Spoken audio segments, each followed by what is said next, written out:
भाई काय gateway of India बघ किती लोक आहेत. हॅलो गाइस, हॅलो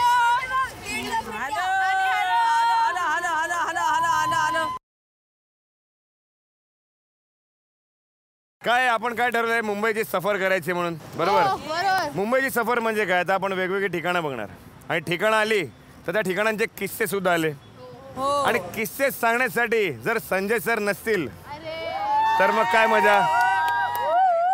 ते आज आम्हाला मुंबई सफारी दाखवणार होते, तर आमच्यासाठी खूप प्रिव्हिलेज असं फील होत होतं.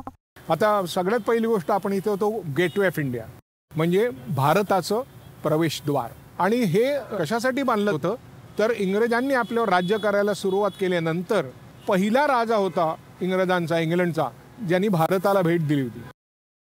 त्याच्या स्वागतासाठी म्हणून योजना करण्यात आली आणि 1924ला हे प्रवेशद्वार सर्वांसाठी खुलं झालं. त्याच्या समोर होतं ते ताजमहाल हॉटेल. ताजमहाल हॉटेल हे भारतीय माणसांनी बांधलेलं पहिलं पंचतारांकित हॉटेल.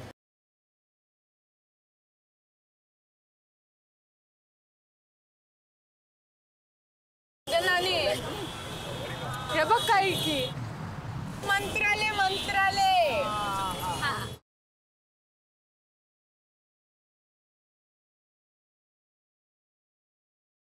क्रॉस मैदान आणि आझाद मैदान अशी दोन मैदान आहेत.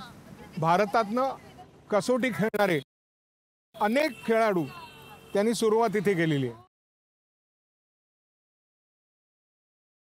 सचिन तेंडुलकर, विनोद कांबळी सगळे इथे खेळून गेलेले आहेत.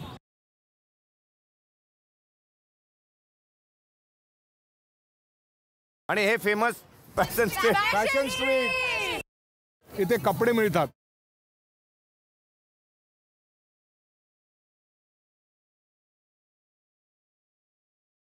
हा इकडे जो आहे तो मेट्रो सिनेमा चित्रपटगृह आहे. त्या काळामध्ये बऱ्यापैकी महाग असं इथलं तिकीट होतं, फक्त श्रीमंत लोकांना परवडायचं.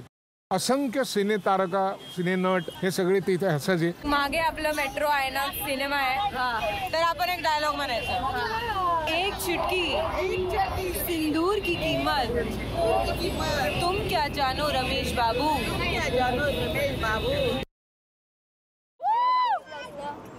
बा, तुमचं नशीब किती चांगलं, तुम्हाला एअर शो बघायला मिळाला आज.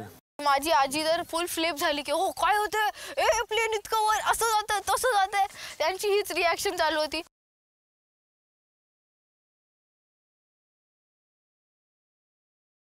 Oh my God.